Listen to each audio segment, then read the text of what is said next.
સુરતના Althan canal road પર જૈનોના ધાર્મિક પ્રસંગ દરમિયાન જુદી જુદી મહિલાઓની કુલ 6 સોનાની ચેનની ચોરી કરનાર ઠગ ગેંગની સુરત ક્રાઇમ બ્રાન્ચે ધરપકડ કરી છે. આ ગેંગની અન્ય 2 મહિલાઓને આરોપીઓને વોન્ટેડ જાહેર કરી આગળની તપાસ સુરત ક્રાઇમ બ્રાન્ચે શરૂ કરી છે.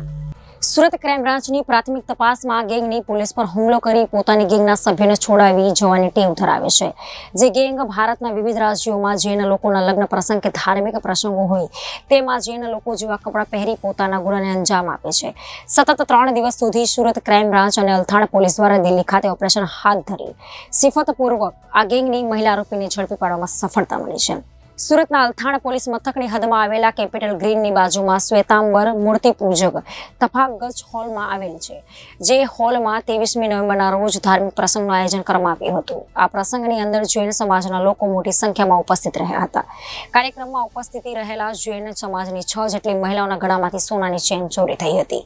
જે અંગે રૂપિયા 6,97,000 સોનાની ચેનની ફરિયાદ અલથાણ પોલીસ ચોપડે નોંધાઈ હતી. અલથાણ પોલીસ દ્વારા આ મામલે ગુનો નોંધી તપાસ હાથ ધરાઈ હતી. પોલીસે હોલ લાગેલા સીસીટીવી ફૂટેજ અને હ્યુમન ઇન્ટેલિજન્સ સોર્સના આધારે આરોપીને ઝડપી પાડવા અલગ અલગ ટીમો બનાવી હતી.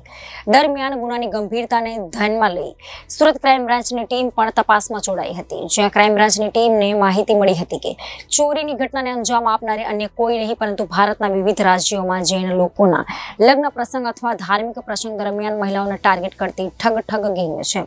જે ગેંગમાં મહિલા આરોપીઓ સામેલ છે. સુરત ક્રાઇમ બ્રાન્ચને મળતી માહિતી મુજબ આ ગેંગ હાલ દિલ્હી ખાતે છુપાઈ રહી છે. જે ચોક્કસ માહિતીના આધારે સુરત ક્રાઇમ બ્રાન્ચ અને અલથાણ પોલીસની એક ટીમ દિલ્હી જવા રવાના થઈ હતી. પોલીસની ટીમે સતત 3 દિવસ સુધી દિલ્હીમાં વોચ ગોઠવી ઓપરેશન હાથ ધર્યું હતું. શિફ્તપૂર્વકના ઓપરેશન દરમિયાન દિલ્હીના મંગોલપુર ગાયત્રીનગર ખાતેથી ગેંગની મહિલા સભ્ય વનિતા જયચંદ્ર રંગાસ્વામીને ઝડપી પાડવામાં આવ્યું હતું. જે મહિલા આરોપીની ધરપકડ કરી સુરત લઈ આવવામાં આવ્યું હતું. સુરત ક્રાઇમ બ્રાન્ચ દ્વારા મહિલા આરોપી વનિતા જયચંદ્ર રંગાસ્વામીની સુરત લાવી ઊંડાણપૂર્વક પૂછપરછ હાથ ધરવામાં આવી હતી. જે પૂછપરછમાં અલથાણ પોલીસ ચોપડે નોંધાયેલ ગુનાનો ભેદ ઉકેલવામાં ક્રાઇમ બ્રાન્ચને સફળતા મળી છે. વનિતા જયચંદ્ર રંગાસ્વામીની પૂછપરછમાં તેની ઠગ ગેંગની મુખ્ય સૂત્રધાર છે. જ્યારે તેની સાથે ગેંગની અન્ય મહિલા આરોપીઓ રાધા તંગરાજા નાયડુ અને શિવાગામી કુમાર તંગવેલ નાયડુ પણ સામેલ હોવાની હકીકત જણાવી હતી. જે બંનેને ક્રાઇમ બ્રાન્ચે વોન્ટેડ જાહેર કરી હતી. મહિલા આરોપી વનિતા જયચંદ્ર રંગાસ્વામી અગાઉ પણ રાજ્યના 3 પોલીસ મથકોમાં ચોરીના ગુનામાં ઝડપાઈ ચૂકી છે. જેમાં અમદાવાદ, ગાયકવાડ હવેલી સહિત ભુજે ડિવિઝન પોલીસ સ્ટેશનમાં નોંધાયેલ કુલ 3 ગુનામાં તેણીનો ધરપકડ થઈ ચૂક્યો છે. સુરત ક્રાઇમ બ્રાન્ચની તપાસમાં જાણવા મળ્યું હતું કે ઠગ ગેંગ પોલીસ પર હુમલો કરવાની પણ ટેવ ધરાવે છે. પોલીસ જ્યારે આ ગેંગને પકડવા આવે ત્યારે ભારે હોબાળો કરી લોકોનું ટોળું એકઠું કરી દે છે. ત્યારબાદ પોલીસ પર હુમલો કરી પોતાની અન્ય મહિલાઓ આરોપીને છોડાવી ફરાર થઈ જાય છે. આ ગેંગનો ભૂતકાળ પણ ગુનાહિત ઇતિહાસ ભર્યો રહ્યો છે. જેથી વધુ ગુનાને ઉકેલવાની પણ શક્યતા રહેલી છે. સુરત ક્રાઇમ બ્રાન્ચના જણાવ્યા અનુસાર ઠગ ગેંગ ભારતના વિવિધ રાજ્યોમાં ફરે છે. જેમાં અલગ અલગ રાજ્યોમાં માત્ર ને માત્ર જૈન લોકોના લગ્ન પ્રસંગ અથવા ધાર્મિક પ્રસંગમાં હાજર રહે છે. અન્ય લોકોને શંકા ન જાય તે માટે જૈન લોકો જેવા જ કપડાં અને પોશાક પહેરી પ્રસંગમાં હાજર રહે છે.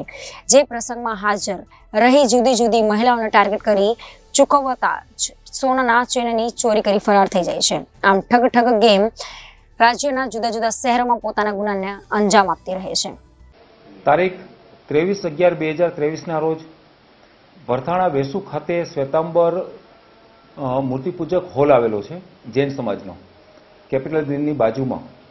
ત્યાં જૈન લોકોનો ધાર્મિક પ્રસંગ હોય અને બધા લેડીઝો ત્યાં ધાર્મિક પ્રસંગમાં આવેલા હતા. આવા વખતે બપોરના 12થી 12:45ના સમયગાળા દરમિયાન આશરે 6 લેડીઝના ગળામાંથી ચેનની ચોરી થયેલાનું જણાવે. મામલો ખૂબ જ ગંભીર પ્રકારનો હતો. આમને ડિટેક્ટ કરવા માટે ક્રાઇમ બ્રાન્ચની તમામને ટીમ લગાવવા માટે મહેરબાન પોલીસ કમિશનર સાહેબ, એડિશનલ પોલીસ કમિશનર શરદ સિંઘલ સાહેબ દ્વારા ખાસ સૂચના આપવામાં આવેલી હતી. ક્રાઇમ બ્રાન્ચની અલગ અલગ ટીમો આ બાબતે વર્કઆઉટ કરી રહી હતી. આ દરમિયાન પીએસઆઈ ધણગણ અને એમની ટીમને એક સ્પષ્ટ અને ચોક્કસ બાતમી મળે છે કે આ જે ગેંગ છે એ એક ઠગ કરીને ગેંગ આવે છે. એની જ આ મહિલાઓ છે એને સભ્યો છે અને એ લોકોએ આને કારસ્તાનને અંજામ આપેલ છે. આવી અને હાલમાં એના વેરેબાઉટ્સ છે એ દિલ્હી ખાતે આવે છે. અને આ ગેંગના જે સભ્યો છે એમને પકડવા જાય ત્યારે બૂમાબૂમ ચીલાચીલી કરી અને માણસો ભેગા કરી દેવાના, પોલીસ ઉપર હુમલો કરવાની ટેવવાળા છે.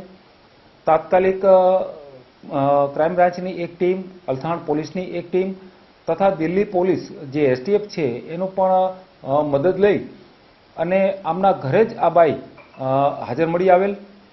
એમને તાત્કાલિક પકડવામાં આવેલ. એનું નામ છે વનિતા જયચંદ્ર રંગાસ્વામી.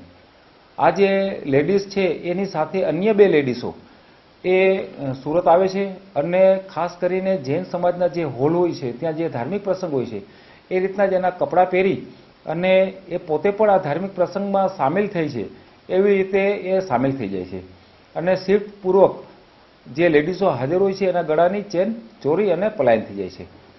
આરોપી છે એનો ગુનાહિત ઇતિહાસ છે.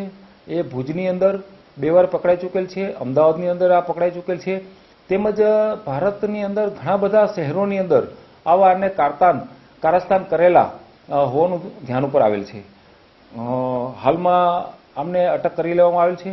બીજી જે 2 લેડીઝ છે નાસ્તા ફરતા છે એને પકડવાની તજવીજ ચાલુ છે અને આમના રિમાન્ડની તજવીજ ચાલુ છે. Reporter Arvind Rathod, Janadesh news, Surat.